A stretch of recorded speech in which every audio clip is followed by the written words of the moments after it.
The #1 Terran in the world is facing off against the #1 Protoss. What I've got for you today is a best of 5 series of top-level StarCraft 2 recently played during the Maestros of the Game tournament. We're in the top right-hand corner, again, playing with the Terran SCVs. This is a rarity these days, because he seems to be playing more Protoss than Terran as of late. My hotkeys got messed up. See? That's how much Protoss he's been playing. He forgot about his hotkeys. With the blue SCVs, we have none other than Clem. His opponent down in the bottom left with the red Protoss pieces. Of course, from South Korea, we're looking inside of the main of herO. A good old best of 5.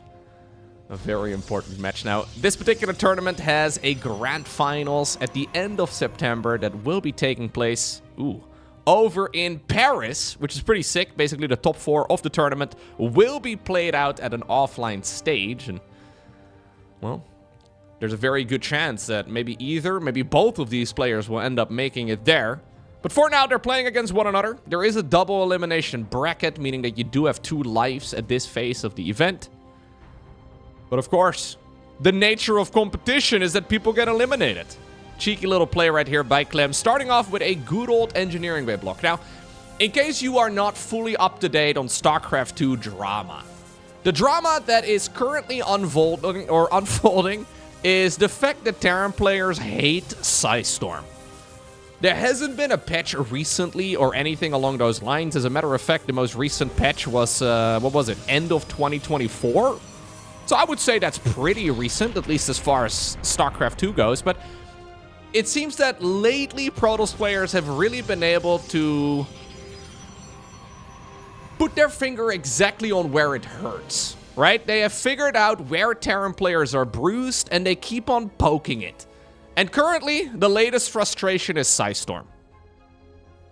So their main complaint is that it comes out too quickly. Protoss players don't even really need to take any risks anymore, because as soon as they get the upgrade out, this is at the very least the way that you can read about it on the forums, on the subreddit, out of the words of the Terran players' mouths, right? You can make up that they basically believe that Protoss can do whatever they like, because as soon as they get up to Storm, they are unbeatable. Well, if anybody can do it, it's Clem. Clem is a phenomenal Terran player, but he also has not been enjoying this matchup all too much. Then again, I have casted a lot of top-level Terran versus Protoss lately, where Terrans win just fine. Like, at the statistical level, if you look at, like, the balance report on a League Elect, for example, yes, Protoss is winning the majority of the games against Terran right now, but it's not like it's an overwhelming majority either. And we have seen dips and you know, valleys and peaks in the win-loss ratios over the years. It's certainly not a statistical anomaly just yet, but maybe, who knows, maybe it will become one. And maybe we do need a balance patch to, at the very least, show us how it is supposed to be done. Either way, for now, we have a little bit of early game pressure here from the both of them.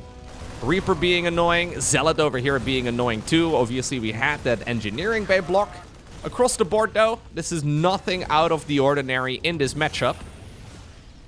Twilight Council is already done. I'm assuming we're going to see Blink right now. There we go. Blink is, of course, herO's go-to. Bunker coming up on the low ground.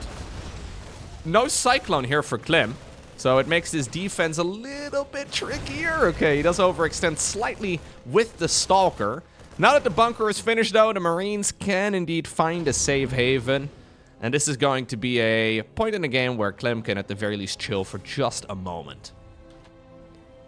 Now, we do need to go into siege tank production, or at least like a Cyclone or 2, just to not die to the Stalker push. Of course, at the absolute highest level, right, the margin for error is just extremely small. So that's one of the great frustrations, I think, that people are dealing with, where now suddenly, because of the energy recharge ability, the High Templar can get their StarStorm energy faster than before, and it gives Protoss an extra storm or 2, and well, because of it, a lot of Protoss players have actually been delaying their 3rd Nexus even, where basically they're saying, okay, I am just gonna get Storm out ASAP, and then I will take a 3rd. herO not taking any of those chances. I think actually by the posturing here of the units, Clem can already mostly confirm that there is a 3rd Nexus up, but he is gonna see it here in just a moment with the Banshee. So at the very least, that will give him the intel that this is not going to be a storm or rush, Now, what I find very ironic is that lately, because of all the drama with the High Templar, we have also seen Protoss players purposefully not get the upgrade. Like, they're actually delaying it. They're basically playing into the fear of Storm. Because a lot of Terrans right now are also sitting back, never really wanting to push into the Storm upgrade. And obviously, if, well, you're terrified of something that doesn't exist, yeah, I mean, maybe that's just a very human emotion, right? But sometimes we see players making decisions based off of things that could be, without actually getting confirmation of it. Now, what in the world is this? Protoss players getting a bit cheeky in that department too. This is the Hyperflight Rotors upgrade, which is a benchy speed research. Now, herO will see the green light inside of that tech lab. So, of course, that will give him the indication that likely, well, usually at this phase of the game, you would expect the cloaking upgrade to already be done. You've already seen a benchy go around. It's a little bit odd. But I guess maybe in this instance, yeah, he does have cloak done already. You can certainly expect that it is going to be the speed upgrade. Triple benchy here in this particular moment, though, and additional gateways now. We're going up to 8, are indeed finishing up. Let's see how much damage can be done. Blink is done. And this is unlucky here. Oh, wow. He just barely lost vision of it. That's that's very unfortunate right there for herO. I think that would have been the end of one of the two benchies there. But Clem escaping with its life just barely intact. Armory right now on the back of this. We do have a second factory. Oh, really? So we are following this up with full Terran mech. Very odd. Clem has been experimenting with this. We've seen Maru experiment with it as well. But this is off of an awful lot of Marines. He does not have Stimpack. He does not have combat shields. He doesn't have anything. He wants to be playing Cyclones and Siege Tanks, but don't you just die to an 8-gate? Charge is coming up right now on the back of this. herO is going to test the waters. What a strange game, right? So this is all because of Storm being quote-unquote overpowered, but then there isn't even Storm in this game, and both players are playing around it? Siege Tanks are getting destroyed here by a bunch of slow Zealots. New Warpins are indeed just about to complete, but he decides to cancel half of the Zealots there, mostly just because these benchies are being a nuisance. There is an observer nearby. We have a fourth Nexus already building on the back of this. herO playing one of the wildest strategies I've seen in a while. Yeah, he decides to just skip Storm altogether. I mean, to be fair, you don't need it against Terran mech. +1 attacks coming in here as well for mech. Usually, at least against Zerg, when you play mech, you don't go for the attacking upgrades at all, because most of your damage comes from this.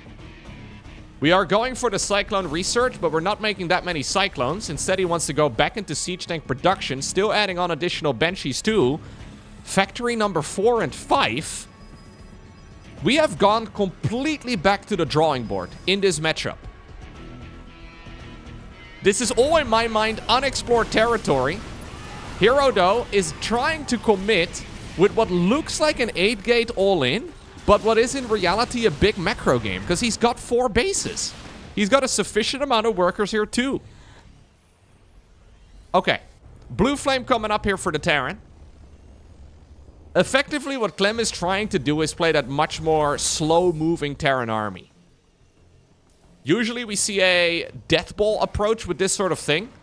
But since he does have the Cyclone and the Battle Mech army here too, he could be more aggressive. But I would imagine at the very least we're going to try and create that Siege Tank heavy ball as well at some point. For the time being, though, he's just settling in on this army instead. Hellbats are good. Blue Flame Hellbats are going to be phenomenal here against Zealots. Blue Flame not yet done. What about the Stalker? Blink, though, again, moves very deep forward.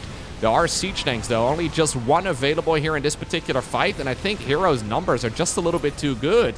GG gets cold, and in one of the weirdest games that I've seen in a while, herO even returning to game there, warping in additional units, and blinking after obtaining the victory screen. It is indeed our Protoss who gets the 1-0 advantage. Okay, next up, we find ourselves on the map Gresven. What an odd game. So, Terrans feel compelled to switch up their entire game plan because of the hallucinated Phoenix scouting, because of the energy recharge used on High Templar, and because they feel like they can't win in the mid game, so they go for a build order that can just die to, honestly, not a very committed version of the 8-gate all-in. If herO really wanted to go for a big push, he could have done the same thing without the 4th Nexus. Honestly, he could have even done it without the 3rd Nexus. You can support up to 8 gateway production on just 2 bases, but he did it off of 4 and still won the game with it. Without ever going for hallucinated Phoenixes, I believe, and then also without ever researching Storm. He didn't even get a Templar Archives. Sometimes, right, it is good to go back to the drawing board, but I am wondering if the current way in which TVP is happening is a bit of an overcorrection. Well, either way, it's very entertaining to watch. We'll have to see where the meta settles at some point in the future. Again, 3rd Nexus here, or, well, I guess the Nexus is going to be built over at the 3rd base location. Here I wanted to go to the right side and set the sights to expand vertically. Fair enough. Already, this is odd. We don't normally see a lot of engineering bay blocks in this matchup. At least at the highest level, I thought we kind of collectively decided that you don't really need to do this anymore as a Terran player, but apparently Clem is feeling like he needs to just throw some sort of curveball. Alright. Bunker on the high ground, unnecessary. He sees now that there is indeed a Nexus building. So this is another one of those little plays, right? Clem builds the engineering bay on the other side of the map, sees that there is no Nexus on the low ground because he has blocked it, and then thinks, oh snap, what if this is a proxy all-in? I need to now go build a bunker at home because I'm spending money on an engineering bay, and I won't have the units to be able to hold an all-in. Oh, thank God there's a base down south so I can cancel the bunker again. You see these like weird mind games that you end up playing with yourself? Anyhow, Factory is going to finish up, and this has been a double gas start indeed here for Clem, so he is going to be able to go into a command center at a reasonable time, but by no means the fastest possible one. This is a factory before the 2nd command center. Barracks right now on the back of this too, so we already have more barracks now than in the previous game. At the very least, I don't think he ever made a 2nd barracks in the previous game, although he did have an awful lot of Marines. Maybe. Probably not. It's a little bit of an odd build order, though, that I highly doubt we're going to replicate a 2nd time over. Yeah, so it's just going to be good old triple Rex here. Fair enough. In the meantime, on the other side of the map, Blink has started up here for herO. So the norm is then to follow this up with a 3rd Nexus and then a Templar Archives. That's at least the build order that a lot of the Terran players have been disliking. Now, of course, because of the engineering bay block, herO's bases are all very disjointed.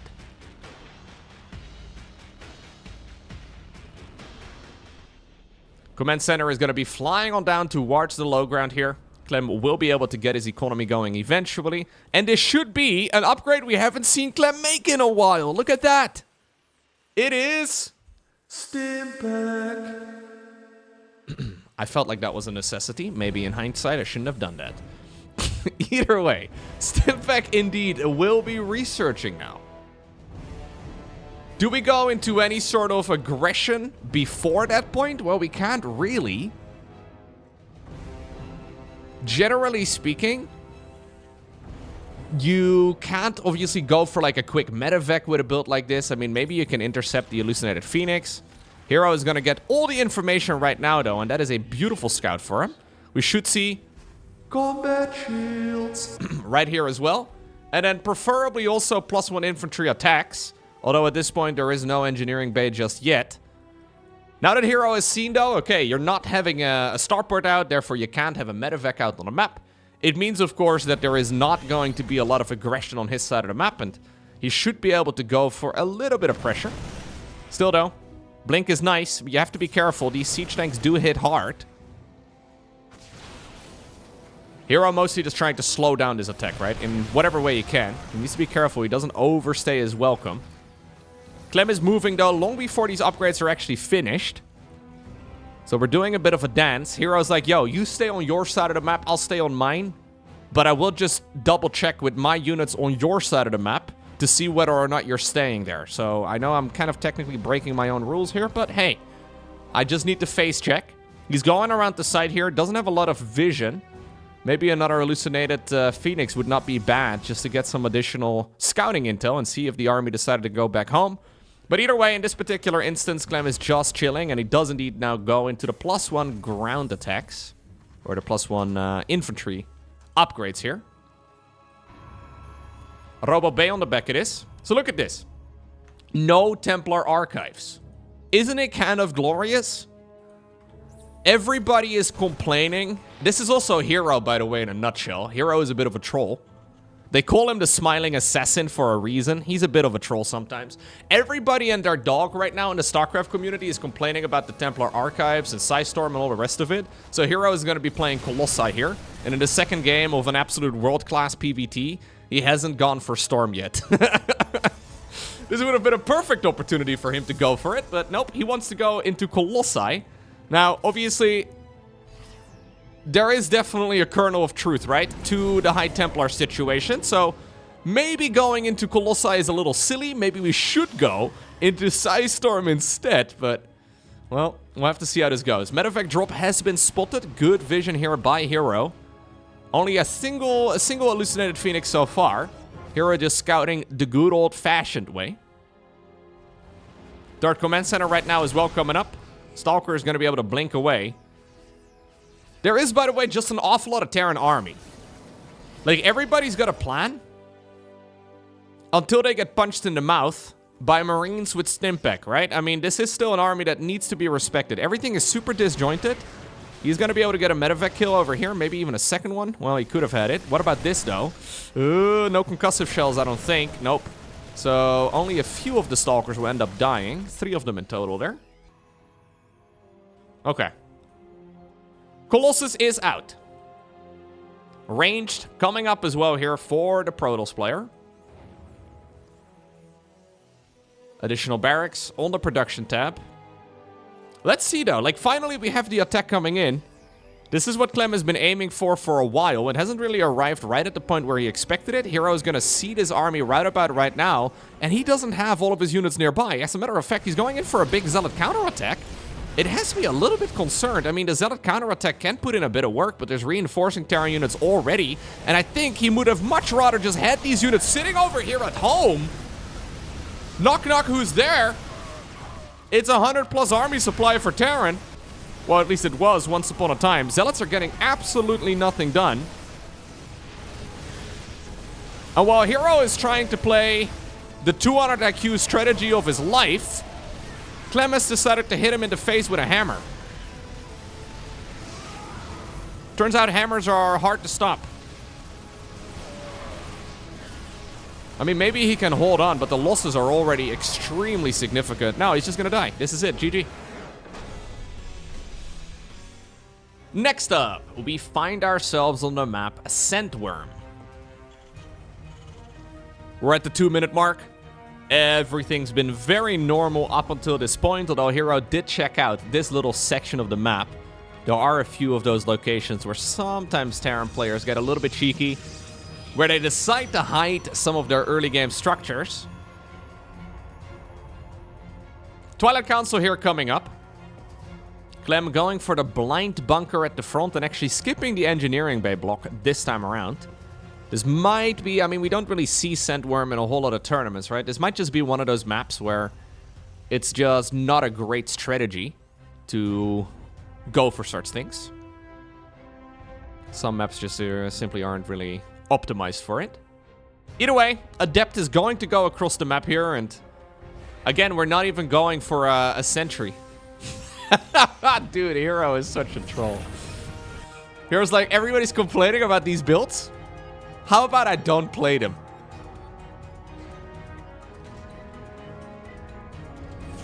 I also sometimes wonder, though, how much the pro gamers even really pay attention to, like, the general community sentiment, right?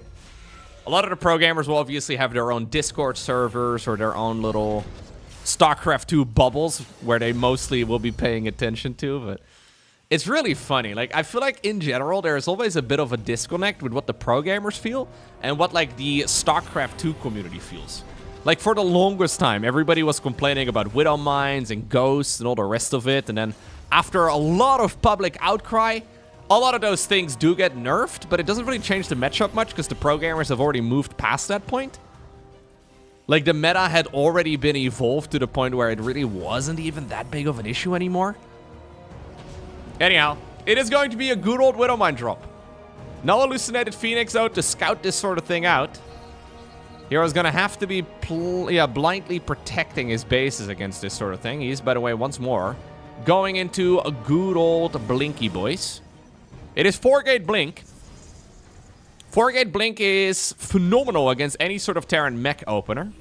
This is not looking like a Terran mech opener at the very least, but... Okay, can we move? Can we move? Can we move? Panic! Panic! Okay. A little bit messy. Kind of unnecessary if you ask me, but... me adding the words panic to the cast also probably didn't contribute to that. But, anyways, it's not the cleanest early game here from herO. He did get all of the Widow Mines killed at the very least, but the medevac usually is what you're really hunting down if you can. Either way, Raven is going to be sailing across the map too. This is a much more conventional build here from Clem. Yeah, this is what we have seen time and time again over the last few years. Aggressive Blink forward though, he does end up getting the medevac there eventually. Already there's a bunker. Siege tank number 2 is just popping out as well. Raven has shown up on the other side of the map, and auto turrets, of course, can put in a bit of work. The thing is, herO hasn't really made a lot of space yet, right? Like, he killed a couple of Marines. He may have killed a... Hello, can we react? herO? Okay, we just didn't do anything. He's still busy microing on the other side. He wants to go after the bunker, but the mass repair here from the SCVs is strong. It's a 4-gate push, but this is a build that is technically solved. At least we don't really see it much anymore for a good reason. Players like Clem are usually very good against it. I think this is herO, though, maybe anticipating, again, such a weird strategy from Clem. Clem now, though, playing the most conventional stuff he can really go for, and I think he's fine. I mean, that was still a lot of SCVs dying, right? Main problem becomes now is that Terran can go across the map and actually hurt quite a bit. And obviously, yeah, you can kill a bunch of SCVs. Mobiles are really good. And there is no third nexus here for herO. So this is effectively a 2-base push that really needs to deal some sort of damage. And I think thus far, it's been the bare minimum. Now, getting the upgrades is big. Combat shields, not so much as Stimpak. Man, if that would have been the one with Stimpak in it, it could have been actually a disaster. Big warp in right over here as well inside of the main base. But the siege tanks are going to town. Bunker, okay. Would be nice. Prism over here, though, is taking a beating. Just barely stays around for a little bit longer. But now that the Viking is up in the air again, it is time to sail back home. Raven has decided to go across the map once more. Already 6 confirmed kills. He does have, well, 50 energy again in a moment. We can certainly drop down another auto turret. Okay. Third Nexus is coming up. But we do see a few of these debris, right, that need to be addressed first. So it's going to force herO to come back home. Now to clarify, 4-gate, not very popular anymore at the absolute highest level. These days, we mostly see 3 gates, even 2 gates into a third Nexus. The problem, of course, is that... well, if you're a ladder herO, you have to do a lot of things right in order to hold these sort of attacks. So even though maybe at the pro level it is a quote-unquote solved build order, for everybody below the pro level, it is still a build that has a ton of potential. Now Clem, though, is ready to go for a push of his own, and he's bringing the boys. Okay. This is another solution that Terrans have come up with lately to avoid Storm. And that is to try and end the game before that point ever arrives. Let's see. I mean, this is a scary push. We have a bunch of sentries over here, but not a lot of firepower yet. Third Nexus is certainly not going to live. We do, in the meantime, have a Zealot Warp in the main base. Viking is trying its very best to, at the very least, kill the Prism, and maybe it's going to be able to achieve that goal. It will achieve the goal. But already, Clem has done a lot of damage on the other side of the map. Pushing the main base, though, is, again, using SCVs for tanking purposes. Man, this entire series has been such a bloodbath. Both of these guys enjoy the dance, but I think this benefits Clem just a little bit more. herO really could be taking a bit of a chill pill, I think, most of the time here. Just relax for a little bit, man. Sit back, lean into the strength of Protoss. herO, of course, I mean, we've seen him a million times, right? Doing these sorts of games against, for example, Dark. Dark now, of course, off to the military, but they have played some very chaotic and messy games over the years. Now he's trying to do the same type of dance here with Clem.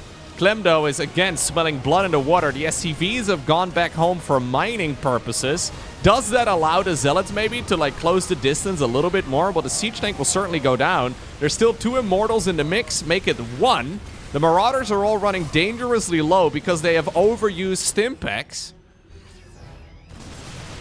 Okay, Concussive Shells is here, so at least it's difficult to retreat with some of those units. Not a single shield battery here for herO, which is crazy. Most of the time, that's what Protoss players rely on to try and stay alive in these type of scenarios. Clem doing a little bit of pickup micro there with the medevac, just to keep the targeted Marauder alive for a little bit longer. herO, instead of using shield batteries, decides to try and face his army in the middle of the map. Third Nexus is going to be an absolute necessity soon. Now we go Templar Archives. 10 minutes into game number 3, we see our first Templar Archives. I find it almost ambitious. I've got a feeling that Clem is thinking about ending this game long before that point. There is still a random Widow Mine, though, inside of a random medevac, just testing the waters a little bit. Alright, do we expect this at this point in the game? Not really, but the Splitty is still good. Retargeting onto the Stalker, trying to maximize damage. Okay, does get a bit of work done. Widow Mine pays the price. Templar Archives has been scouted. Now, here's the third base, right? Normally, you can't really go Ghost Academy very reliably as a Terran until you get 3 bases up and going. That is usually your main bottleneck. And it will probably be the main thing right now that Clem is looking for. Then again, Storm is still going to be a whiles away. And while there might be 1 extra Storm because of the Templar recharge, it is something that Clem could just try to micro against. He is going for a quick Ghost Academy, though. Quick, relatively speaking, to the pacing of this game. Ecos are still so incredibly small for both players. What about this dance over here? Storm is finishing up in about 20 seconds. Storm is a big power spike here, but herO does need a bit of backbone as well to this army. And that is exactly what Clem is thinking right now, too. He wants to engage against his nice targeting onto the sentries. He does dance in the Storm for a little bit longer than he needs to, but the Widow Mines at the front are now forcing a lot of damage. Zealot coming in from the other side of the map. Bunch of SCVs did die as well. Must have been a little counterattack. New Immortal misrallied here, but full in HP.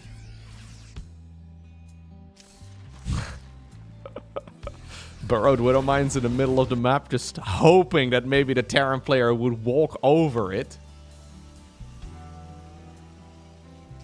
Okay, well, both players have a third. But I like Clem's position here more and more the longer that this goes on. Medevac drop into the main base is an attempt here, but honestly an unnecessary push. He's got the eco advantage and he's playing Terran. Usually that will serve you just fine. He now realizes, wait a second, those Widow Mines were spotted in the middle of the map. Immortal, a little bit ahead of the rest of the pack, is gonna get shut down for free. Misplay right there from herO. A couple of Ghosts are showing up right now too, though. A few of the Stalkers still available in the middle of the map. Storm onto your own Zealots is truly one of the strategies of all time. Stalkers are taking a beating, but the EMPs are so important now. Honestly, you can EMP any of these Protoss units and it will feel good.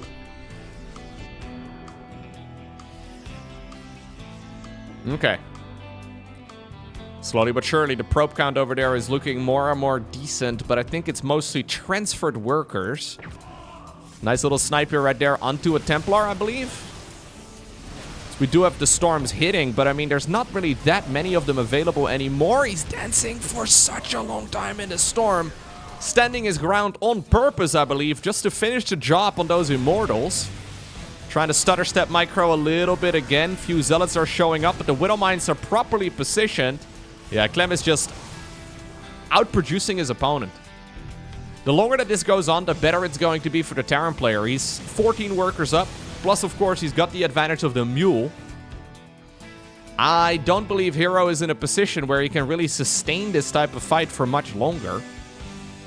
herO, though, has decided to not really go for any additional unit production, or sorry, any additional pro production, but he wants to try and see if he can win this game with the next couple of fights.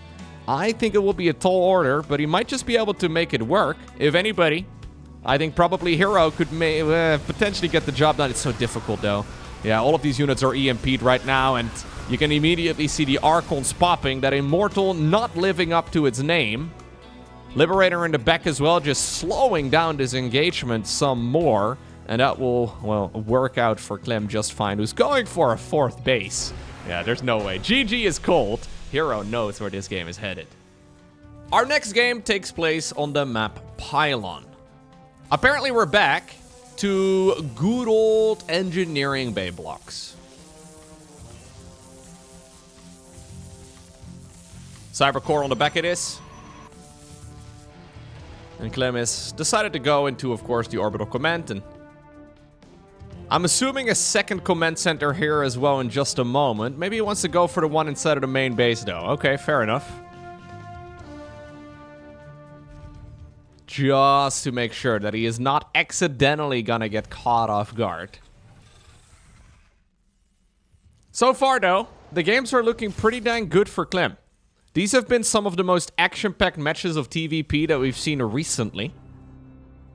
Despite the fact that there haven't really been any crazy proxies or any weird all-ins.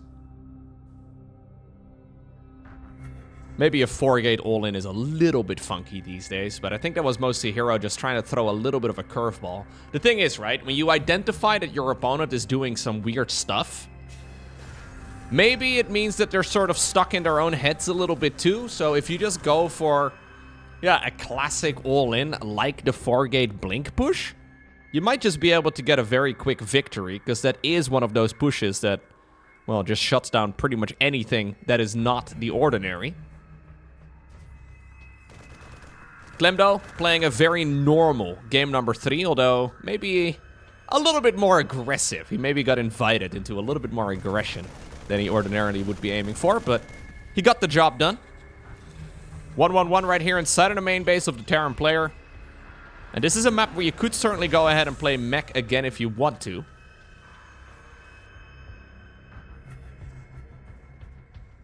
You just have a lot of issues against a, well, a potential push, right? With 4-gate blink.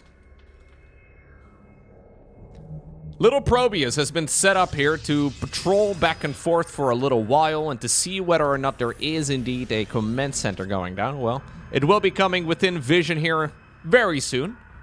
Interestingly enough, again, herO not opting for any sort of sentry build. Odd, isn't it? So he has gone straight for Stalkers. Cyclone coming up, though. And Cyclone is going to be able to throw a wrench in this Protoss party. Cyclone, of course, very powerful with that lock-on ability. There we go. Nicely done. Blink on the back of this, but I think we really should be going. Like, I think it's a really good build to go into 1 Stalker, 1 Sentry. We're going a Robo first, okay. Not Robo first, rather, but Robo after the Twilight Council here. He's once more looking to be at least somewhat aggressive. Oh, Clem is hunting. He gets the lock-on to complete there too. Cyclone is dangerously low. Second Cyclone joins in as well, though, and these units are so freaking good at cleaning up anything early game Protoss.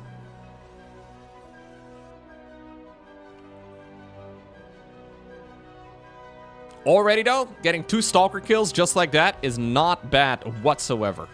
Now, if, for example, Protoss wanted to go for a 4-gate push, it would be quite a bit weaker. Usually that initial influx of Protoss units is what's really scary for Terran. So just trading out 2 of those Stalkers already for 4 Marines is quite nice. Clem though wants to see if he can maybe get even more. Yeah, Liberator going in around the site. It is currently only 2 gateways here for now. 3rd gateway is coming up. 3rd Nexus, though, will also be coming up. And this is very much so a push that is designed to deal damage, especially to a Protoss player that has a 3rd. Now, imagine if herO did go for, like, a 4-gate blink opener here, and he would have not lost those Stalkers.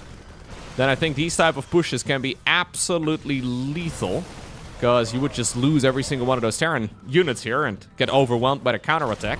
This over here, though, is big, right? It's going to force a recall on 3 of those Stalkers, fair enough. He's still dancing over here, too. 4 probes end up going down. Liberator slithers away. Clem decides to also go back home. Templar Archives. Okay. Storm will likely be coming up right now.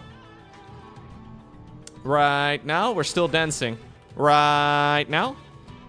Okay. Storm is not coming up right now. Storm might be coming up at some point in the future.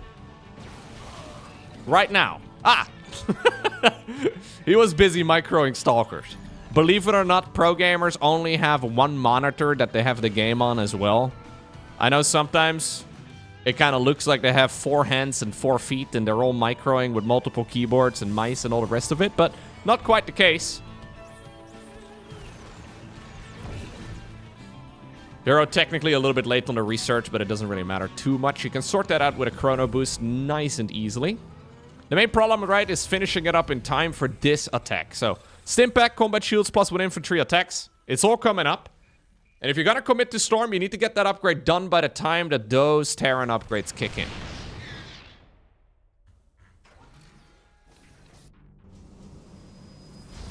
There's one of the High Templar.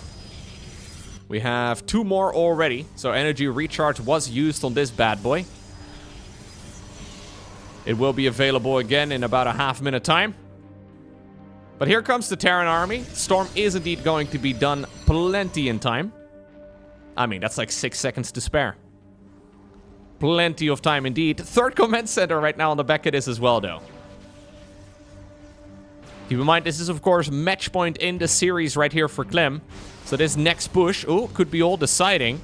The High Templar not really getting too much work done just yet. Clem anticipating the storms, micros out of them preemptively. Prism is here, though, to prevent the lock-on from killing the High Templar. There's another storm coming up. A little bit of a lateral sidestep right there for Clem, who's inching the siege tanks closer and closer and closer.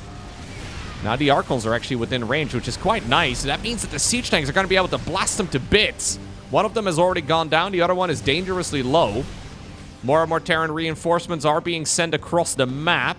Looks like maybe we had a little bit of an all-army hotkey. Yeah, just to get those units in a little bit faster. What Clem is really hoping for is a kill on the opponent's 3rd. While securing a 3rd base of his own, that would be massive. We have a Ghost Academy as well on the back of this. Archon finally goes down. 1 more Storm as well, but not enough to really deal significant amounts of damage. Charge is available right now, 2 though for herO. Base is taking a beating. For now, though, it's still available, and this is the moment where herO does decide to pull the trigger. He blinks in, charges in as well with the Zealots. Both of the siege tanks end up going down. It's a tug-of-war, though. An epic back and forth right over here. But I think herO just barely maintains life on the Nexus. In the meantime, the 3rd base was indeed secured. Ghost Academy is done, so we are indeed going into Ghost production right now. And Clem is looking mighty comfortable despite not getting the kill on the 3rd. Right now, though, is the time for herO to try and strike. He doesn't have a lot of Templar, only 1 of them available since the other ones ended up trying to morph themselves into Archons. A new High Templar was warped in. It's going to have to make the walk across. I don't believe herO can really do anything here with this army, though, can he? Immortals trying their absolute best. There's a Storm. Nice bait right there by Clem, who is microing like an absolute god. Again, negating pretty much all of the Storm damage just like that. Jimmy danced in the Storm for a little bit, but got a nice little, well, heal there from the Medivacs. Okay. We have a second engineering bay. A first armory coming up. Clem's army, though, is right now significantly bigger than that of the Protoss. He's looking for an angle. He's trying to see if maybe he can catch these stalkers off guard. herO, though, anticipating the army movement there, is not going to be, falling for that trick, although there was still a Widow Mine on the ramp over here. The problem here becomes for herO now that he needs to get another base here soon enough. Prism ends up falling here to the cheeky ghost that just popped out of a barracks. That means that the Zealots will also be dying. 4th Command Center, in the meantime, did start up here for Clem. No 4th Nexus is anywhere to be seen just yet. Clem is leading in the economical game. He's got a better, set of upgrades. He's got a bigger army. He's got all of the tools at his disposal now. And he's playing this out brilliantly. Storm, though, over here could be lethal. Nice dodge again. Hits a bunch of his own Zealots. There is a secondary Storm available, but I think after this one, there might only be one available still. Clem's army is still absolutely monstrous compared to that of the Protoss, although he did take a bit of a beating there. Some of the SCVs ended up going down, but so are all of the Protoss units now. 4th CC is finished, and no 4th Nexus is anywhere to be seen. So we have a Forge coming up right now. Keep in mind, this is the first Forge. We haven't had a single upgrade here for these Protoss ground units just yet. Clem intercepts a Zealot run by over here too, and the man is playing like an absolute god here. A little bit of a medevac drop as well in the top right-hand corner. Mostly just checking whether or not there would be a potential 4th base in that location. Clem, though, decides to play it safe. I think he could try to go for the killing blow right now, but why risk it? He's going double upgrades, and he's securing the 4th base at the same time, too. There are a bunch of Vikings up in the air. No Colossi or anything like that, though, in this particular game. Here we do have a little bit of a flank coming in as well from the top. Terran, though, coming in from every single side right now. You know what's better than a concave? A circle. As Clem just destroyed the entirety of the Protoss army. That's gotta be game over. herO is, just on a few Zealots now. 6 Zealots and a Prism, that's it. He's warping a new High Templar. But I would be very surprised if this army is going to be able to stop the sledgehammer that is the Terran Bio Bull right now. We do have 1 or 2 Storms available. EMPs preemptively used right there. The Prism goes down, though. And that is going to be the end of the Protoss. There's no way he's going to be able to stop the non-stop attacking power of the Terran player right now. And even though we haven't really seen Clem play a lot of Terran versus Protoss as of late, I know he's been playing it, but for some reason, a lot of the series, he's been playing Protoss, he's been getting a little bit fancy, he's getting a little bit frustrated. In these games, he's once again looking rock solid. This is the Clem that we have, seen in the past become the world champion of StarCraft. And while maybe sometimes you get stuck in your own head a little bit with all of the strategies that your opponent could be going for, he shows us that he is perfectly capable of dealing with the very strange Protoss builds, but also, this last game was very straightforward. That is the norm of what we see most of the time with Protoss. He can also deal with those straight Storm upgrades very, very nicely. GG's.